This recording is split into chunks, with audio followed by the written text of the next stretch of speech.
Magandang araw po. Tara, maglinis po tayo ng kalamansi. Linis-linis lang mga kabayan. Okay. Dito anak, halika. Ayan o.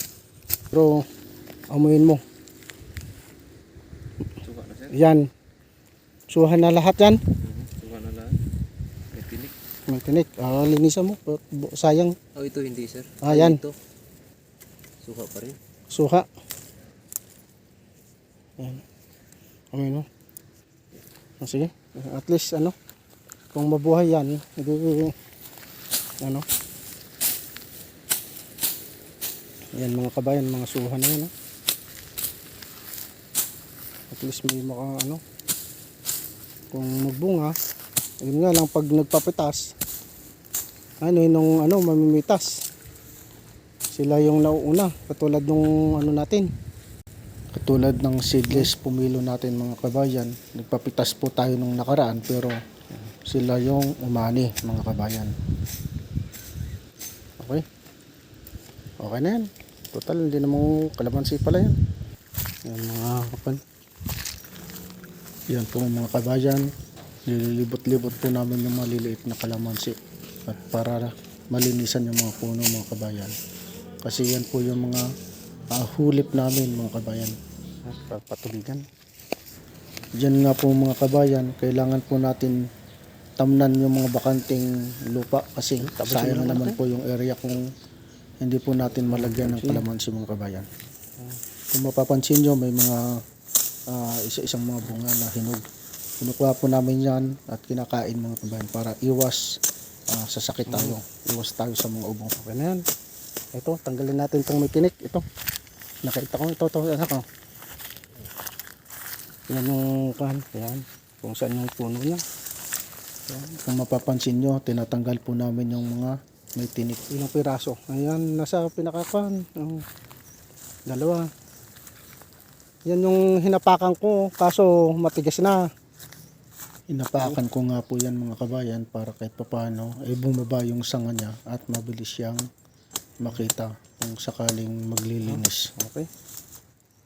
Yan mga kabayan, tanggal-tanggal tayo ng sanga.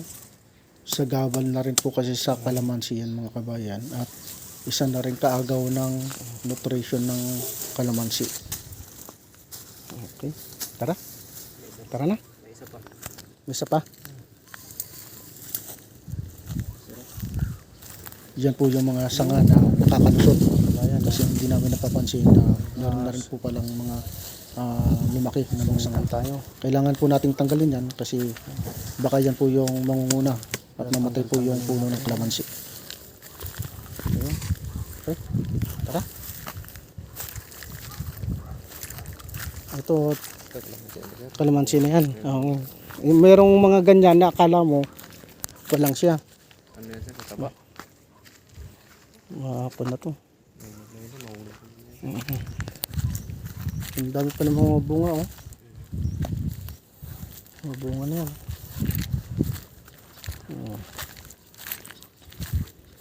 Ano yun? Isa yun. Ito to.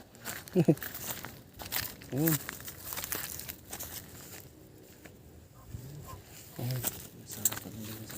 Lumawit na no. Sa dulo. Sasanday nito sana. Mahirap. Teka, ililis ko yan. Dahil nga po sa hindi pa kami nakaka-order ng mga panglagari na na-order sa online. Kaya nagtsatsaga muna kami sa gulok-gulok lang mga kabayan. Ayan. Mga kabayan. Hindi tayo naka-order ng putol. Kasi yung mga kabayan ng mga pahabol. Kasi nung mga kabayan, medyo na dami bunga dami bunga. Kaya kung hindi ka marunong magputol ng mga kabayan, malamang, may nakapuntang baka dito.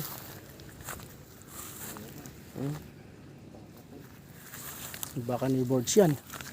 Kung mapapansin nyo, meron pong bakas ng baka na nakawala. Kaya minsan napupulupot po yung mga lubi. Saan? At Diyan nga po yung sanhi ng pagkamatay ng ating kalamansi. Oh, teka. Suha yan. Yan, ang suha mga kabayan. Yan. Yan.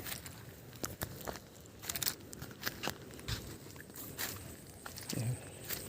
Ito mga pahabol yung mga yan, no? Pero okay na. Kan. Mga pahabol sir. Ito marami.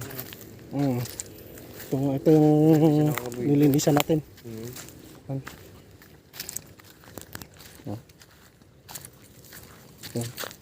Mga pa sir. Mga delikado yung mga boy. Ito yung napuluputan ng kambing to eh. Yung kinain ng kambing. Yan.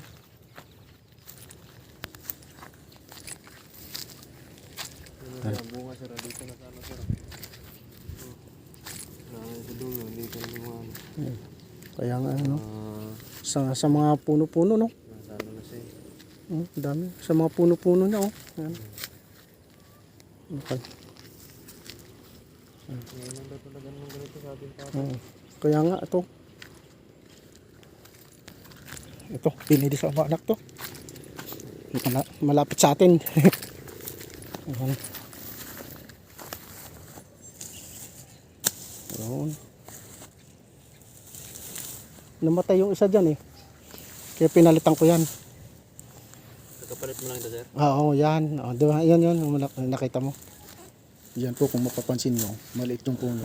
Pero meron pong isang malaking puno yan mga kabayan. Yun nga lang, nung napuluputan po ng tali ng baka, yun, namatay po siya. Okay na yan. Ito, daming bunga sa ilalim mo. Paano po, hanggang dito na lamang po at maraming salamat po. Ingat po kayo.